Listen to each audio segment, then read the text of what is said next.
বন্ধুরা, আমরা অধিকাংশ মানুষই জীবনে ধনী হতে চাই, কিন্তু আমরা এটা বুঝতে পারি না আমরা কোথা থেকে শুরু করব। আমরা এটা অনেক সময়তেই বুঝতে পারি না যে আমাদের উপার্জিত অর্থ আমরা কোথায় বিনিয়োগ করব, কিভাবে আমরা আরও বেশি অর্থ উপার্জন করতে পারবো, কিভাবে আমরা একটা ফাইন্যান্সিয়াল ফ্রিডম পেতে পারি ইত্যাদি। লেখক টনি রবিন্স মাস্টার দ্য গেমে এই জিনিসটাই বলেছেন যে কিভাবে একজন মানুষ জীবনের অর্থ সম্পর্কিত এই ধরনের প্রশ্নের উত্তরগুলোকে খুঁজে পাবেন। তিনি তার বইতে এটা বলেছেন যে একজন মানুষ কিভাবে ফাইন্যান্সিয়াল ফ্রিডম এবং জীবনে একটা আর্থিক নিরাপত্তা অর্জন করতে পারবেন। লেখক তার জীবনে পুরো বিশ্ব জুড়ে সবথেকে সফল বিনিয়োগকারী এবং ধনী ব্যক্তিদের একটা সাক্ষাৎকার নিয়েছেন এবং তাদের অন্তর্দৃষ্টি তার এই বইতে শেয়ার করেছেন। রবিন্স এই সফল এবং ধনী ব্যক্তিদের কৌশল এবং নীতিগুলোকে তার এই বইতে তুলে ধরেছেন, যেগুলো অনুসরণ করে একজন মানুষ জীবনে অসাধারণ সম্পদ এবং একটা আর্থিক নিরাপত্তা পেতে পারেন। আজকের ভিডিওতে আমি এই বইয়ের মূল বিষয় আপনাদের সাথে শেয়ার করব। আপনাদের মূল্যবান সময় নষ্ট না করে আজকের ভিডিওটা শুরু করা যাক। লেখক বলেছেন, the quality of your life is determined by the quality of your questions. অর্থাৎ আপনার জীবনের গুণমান আপনার প্রশ্নের মানের দ্বারা নির্ধারিত হয়। আমাদের জীবনের প্রশ্নগুলো আমাদের অস্তিত্ব গঠনে এবং আত্মপ্রতিফলনের উপরে একটা জোর দেয়। আমাদের ব্যক্তিগত বৃদ্ধি এবং পরিপূর্ণতার চাবিকাঠি এটার উপরে নির্ভর করে যে আমরা নিজেদেরকে এবং অন্যদেরকে কীরকম ধরনের প্রশ্ন জিজ্ঞেস করি। অন্তর্দৃষ্টিপূর্ণ এবং চিন্তা প্ররোচনামূলক প্রশ্ন জিজ্ঞেস করবার মাধ্যমে আমরা আমাদের চারপাশের বিশ্ব সম্পর্কে একটা গভীর উপলব্ধি অর্জন করতে পারি। এই রকম প্রশ্ন করবার মাধ্যমে আমরা জীবনের একটা নতুন দিক দেখতে পাই এবং আমাদের বিশ্বাসগুলোকে চ্যালেঞ্জ করতে পারি। আমাদেরকে আমাদের সেরা সংস্করণ হয়ে ওঠার জন্য আমাদের জীবনে ক্রমাগত জ্ঞান অর্জন করতে হবে। এরপর লেখক বলেছেন, the single most powerful asset we all have is our mind. If it is trend well it can create ইনরমাস wealth. অর্থাৎ আমাদের জীবনের সবথেকে শক্তিশালী সম্পদ হলো আমাদের মস্তিষ্ক। আমরা যদি এটাকে ভালোভাবে প্রশিক্ষিত করতে পারি তাহলে এটা প্রচুর সম্পদ তৈরি করতে পারে। লেখক বলেছেন, আমাদের মানসিকতাকে এমনভাবে তৈরি করতে হবে যাতে এটা বৃদ্ধি এবং সুযোগগুলোকে দেখতে পায়। লেখক বলেছেন, আমাদের জীবনে একটা আর্থিক সাফল্যের জন্য আমাদেরকে সৃজনশীল এবং কৌশলগতভাবে চিন্তাভাবনা করতে হবে। একটা সুপ্রশিক্ষিত মস্তিষ্কের সাথে আমরা জীবনে একটা সঠিক সিদ্ধান্ত নিতে পারি, একটা ঝুঁকি নিতে পারি এবং এর ফলে আমরা একটা আর্থিক প্রাচুর্য এবং জীবনে সফল হতে সক্ষম হই। এরপর লেখক বলেছেন, I have come to believe that all my past failure and frustration were actually laying the foundation for the understandings that have created the new level of living I now enjoy. অর্থাৎ লেখক এটা তার জীবন থেকে উপলব্ধি করেছেন যে তার অতীতের ব্যর্থতা এবং হতাশা বেকার ছিল না, বরং এগুলো তার বর্তমান সাফল্য এবং একটা উন্নত জীবনযাপনের জন্য একটা বিল্ডিং ব্লক হিসাবে কাজ করেছে। এর থেকে এটা বোঝা যায় যে আমাদের জীবনের বিপত্তিগুলো আমাদের জন্য একটা মূল্যবান পাঠ হিসাবে কাজ করে এবং এটা আমাদের জীবনের উন্নতি করতে আমাদেরকে সাহায্য করে। লেখক আমাদের অতীতের চ্যালেঞ্জগুলোকে গুরুত্ব দিয়ে এটা বলেছেন যে আমাদেরকে আমাদের জীবনের চ্যালেঞ্জগুলোকে একটা ব্যক্তিগত বৃদ্ধি এবং নিজেদের পরিবর্তন করবার একটা সুযোগ হিসাবে দেখতে হবে। একবার যখন মানুষ জীবনের প্রতিকূলতাকে কাটিয়ে জীবনে পরিপূর্ণতা এবং তৃপ্তি অনুভব করতে পারবেন, তখন তিনি এটা বুঝতে পারবেন যে জীবনে এই জায়গায় পৌঁছানোর জন্য এই ধরনের অসুবিধাগুলোর একটা প্রয়োজন ছিল।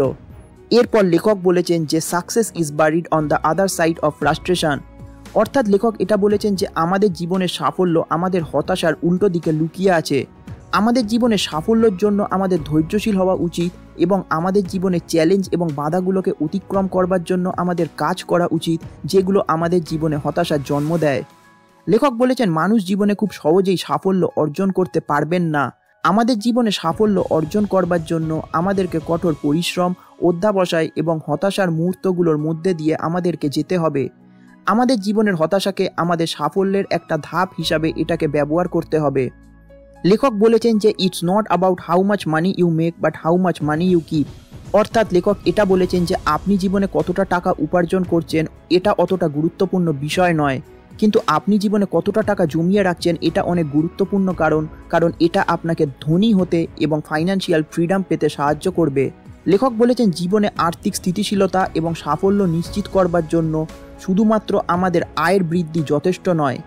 এর পরিবর্তে একজন ব্যক্তি তার জীবনে যা সম্পদ অর্জন করেছেন সেটার রক্ষণাবেক্ষণ এবং বৃদ্ধিতে আমাদের একটা জোর দেওয়া উচিত।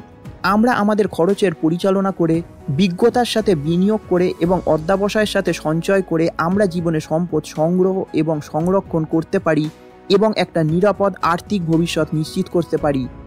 অতএব আমাদের জীবনের আর্থিক সাফল্য শুধুমাত্র একটা বৃহৎ আয় উপার্জনের উপরেই নির্ভর করে না, বরং আমাদের অর্জিত অর্থকে কার্যকরভাবে পরিচালনা এবং ধরে রাখার ক্ষমতার উপরে নির্ভর করে। এরপর লেখক বলেছেন, the secret to wealth is simple, find a way to do more for others than anyone else does.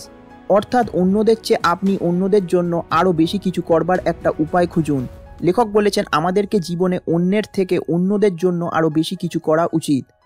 লেখক বলেছেন বাস্তবে সত্যিকারের সম্পদের অর্থ এটা নয় যে আপনি শুধুমাত্র কতটা বস্তুগত সম্পদ সংগ্রহ করেছেন, বরং সত্যিকারের সম্পদের অর্থ হলো আপনি অন্যদের জীবনে কতটা ইতিবাচক প্রভাব ফেলেছেন, অন্যদের জীবনে একটা মূল্য যোগ করবার মাধ্যমে এবং আমাদের চারপাশের মানুষের জীবনের উন্নতি করবার মাধ্যমে আমরা জীবনে একটা প্রাচুর্য অনুভব করতে পারি। অতএব আমাদের জীবনে একটা সম্পদ তৈরি করবার জন্য আমাদেরকে নিঃস্বার্থে অন্যদের একটা উপকার করতে হবে। এরপর লেখক বলেছেন যে the only difference between those who have enormous wealth and those who don't is mindset. অর্থাৎ যাদের প্রচুর অর্থ আছে এবং যাদের অর্থ নেই তাদের মধ্যে প্রধান পার্থক্য হলো তাদের মানসিকতা। একজন মানুষের আর্থিক সাফল্য তাদের মানসিকতার উপরেই নির্ভর করে। লেখক বলেছেন মানুষের সম্পদ তাদের মানসিকতা ছাড়াও আরও কিছু জিনিসের উপরে নির্ভর করে, যেমন তারা কীরকম পরিবারে জন্মগ্রহণ করেছেন, তারা জীবনে কেমন সুযোগ পেয়েছেন ইত্যাদি। লেখক বলেছেন যে একটা আর্থিক জ্ঞান এবং শৃঙ্খলার সাথে মিলিত একটা দৃঢ় মানসিকতা আমাদের জীবনকে আর্থিকভাবে উন্নতি করতে সক্ষম। আমাদের মানসিকতার পাশাপাশি আমাদের বিশ্বাস এবং আমাদের আচরণও আমাদের আর্থিক সাফল্যের উপরে একটা প্রভাব ফেলতে পারে। এরপর লেখক বলেছেন যে money is nothing more than a reflection of your creativity, your capacity to focus and your ability to add value and receive it back. অর্থাৎ অর্থ হলো আমাদের সৃজনশীলতার প্রতিফলন, আমাদের কাজের উপরে ফোকাস করবার ক্ষমতা এবং বাস্তবে একটা মূল্য যোগ করা এবং তার বদলে কিছু ফেরত পাওয়া। লেখক বলেছেন আমাদের জীবনে অর্থ হলো আমাদের গুণাবলী এবং দক্ষতার একটা প্রতিফলন। একজন মানুষের আর্থিক সাফল্য তার সৃজনশীলতা, ফোকাস করবার ক্ষমতা এবং সমাজে একটা মূল্য যোগ করবার উপরে নির্ভর করে।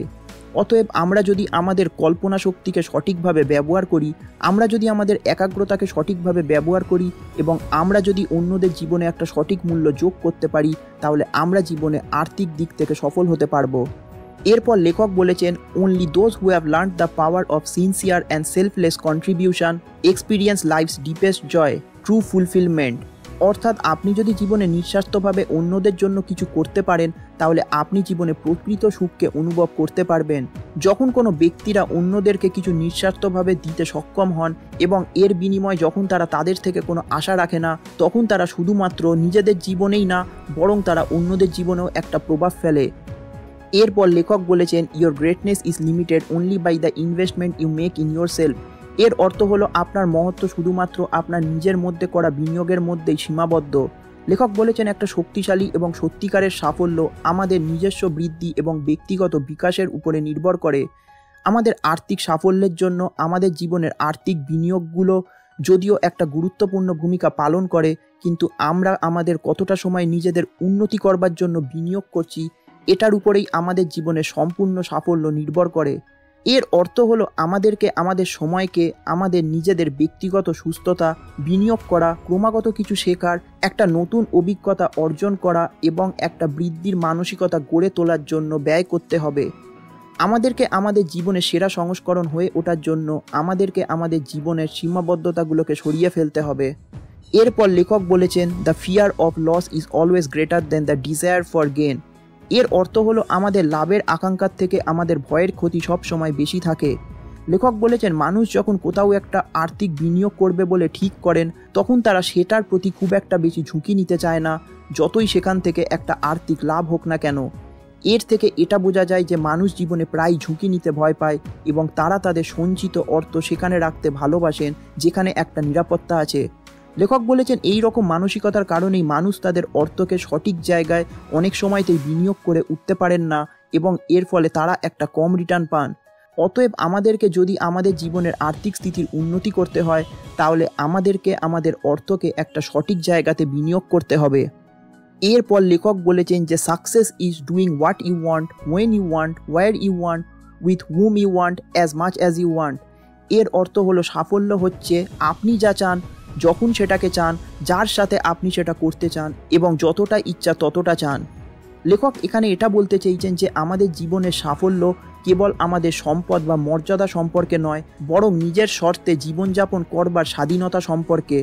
বাস্তবে সত্যিকারের সাফল্যের অর্থ হলো আপনি আপনার ভালো লাগার মানুষগুলোর সাথে সময় কাটাতে পারেন, যারা আপনার জীবনকে সমৃদ্ধপূর্ণ করে তোলে। এরপর লেখক বলেছেন যে true wealth comes from the inside out, wealth is a state of mind. এর অর্থ হলো আমাদের প্রকৃত সম্পদ আমাদের ভিতর থেকে আসে। সম্পদ হলো মনের একটা অবস্থা।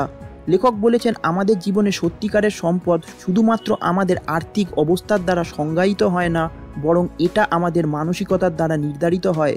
লেখক বলেছেন যে সম্পদ শুধুমাত্র আর্থিক সম্পদের মধ্যেই সীমাবদ্ধ নয়, বরং এটা আমাদের নিজেদের মধ্যে পাওয়া যেতে পারে। বাস্তবে প্রকৃত সম্পদ হলো আমাদের মনের একটা অবস্থা, যা একটা ইতিবাচক দৃষ্টিভঙ্গি, প্রাচুর্যের মানসিকতা এবং ক্ষমতায়নকে অন্তর্ভুক্ত করে। এর থেকে এটা বোঝা যায় যে একজন ব্যক্তি ব্যয়িক পরিস্থিতি নির্বিশেষে ধনী হতে পারে যদি তারা কৃতজ্ঞতা, সন্তুষ্টি এবং আত্মবিশ্বাসের একটা মানসিকতা গড়ে তুলতে পারে। অতএব লেখক সম্পদ অর্জনের প্রচলিত ধারণাকে চ্যালেঞ্জ করে মানুষকে ব্যক্তিগত বৃদ্ধি, পরিপূর্ণতা এবং প্রকৃত সম্পদের মূল উপাদান হিসাবে অভ্যন্তরীণ সমৃদ্ধির দিকে মনোনিবেশ করতে উৎসাহিত করেছেন। এরপর লেখক বলেছেন যে be grateful for what you have while in pursuit of what you want. এর অর্থ হলো আপনি যা জীবনে পেতে চান সেটাকে অনুসরণ করবার সময় আপনার কাছে যা আছে তার জন্য আপনি কৃতজ্ঞ থাকুন। লেখক বলেছেন আমাদের জীবনের আকাঙ্ক্ষাগুলোকে অনুসরণ করবার সময় আমাদের সব সময় একটা কৃতজ্ঞতার মানসিকতা গ্রহণ করা উচিত। আপনার কাছে যা কিছু আছে, যেমন আপনার সম্পর্কগুলো, বস্তুগত সম্পদ এবং ব্যক্তিগত সম্পদ, সব কিছুর জন্য আপনি জীবনে কৃতজ্ঞ থাকুন। এই কৃতজ্ঞতা ব্যক্তিদেরকে বর্তমান মুহূর্তে বাঁচতে, বর্তমান পরিস্থিতিতে সন্তুষ্টি খুঁজে পেতে এবং তাদের পথে আসা আশীর্বাদগুলিকে স্বীকার করতে সক্ষম করে। লেখকের মতে আমরা যদি জীবনে কৃতজ্ঞতা প্রকাশ করতে পারি, তাহলে এটা আমাদেরকে আমাদের জীবনের ক্রমাগত উন্নতি এবং অগ্রগতি করতে চেষ্টা করবে। কৃতজ্ঞতা এবং উচ্চ আকাঙ্ক্ষাকে মিশ্রিত করে মানুষ সাফল্য এবং সুখের দিকে একটা অর্থবহ এবং পরিপূর্ণ পথ অনুসরণ করতে পারে। এরপর লেখক বলেছেন যে your income right now is a result of your standards, it's not the industry, it's not the economy. এই মুহূর্তে আপনার আয় আপনার জীবনের মানের ফলাফল, এটা শিল্প নয়, এটা অর্থনীতি নয়। লেখক বলেছেন আপনার জীবনের আয় আপনার ব্যক্তিগত মানগুলোর উপরে নির্ভর করে। তিনি বলেছেন একজন ব্যক্তির আয় শুধুমাত্র বাজারের অর্থনৈতিক অবস্থা অথবা শিল্পের কর্মক্ষমতার উপরে নির্ভর করে না। এর পরিবর্তে একটা উচ্চ আয়ের স্তরকে অর্জন করবার জন্য আমাদের জীবনের মান এবং মানসিকতার অনেক বড় ভূমিকা থাকে। লেখক বলেছেন আমাদের জীবনের মানকে বাড়ানোর জন্য আমাদের নতুন দক্ষতার বিকাশ করা উচিত এবং শিল্প অথবা অর্থনৈতিক চ্যালেঞ্জগুলোকে অতিক্রম করবার জন্য আমাদের একটা বৃদ্ধির মানসিকতা গ্রহণের দিকে আমাদেরকে মনোনিবেশ করতে হবে। মানুষ তাদের নিজস্ব মানগুলোর প্রতি দায়িত্ব নেওয়ার মাধ্যমে তাদের আয়কে উল্লেখযোগ্যভাবে উন্নতি করতে পারেন। বন্ধুরা, আজকের ভিডিওটা আমি এখানেই শেষ করছি। আপনারা যদি এই বইটা ডিটেলসে পড়তে চান তাহলে নিচে দেওয়া লিঙ্ক থেকে আপনারা এই বইটা কিনতে পারেন। আশা করি ভিডিওটা আপনাদের ভালো লেগেছে। যদি ভালো লেগে থাকে তাহলে ভিডিওটিকে লাইক করে দিন এবং চ্যানেলটিকে সাপোর্ট করবার জন্য সাবস্ক্রাইব করে দিন।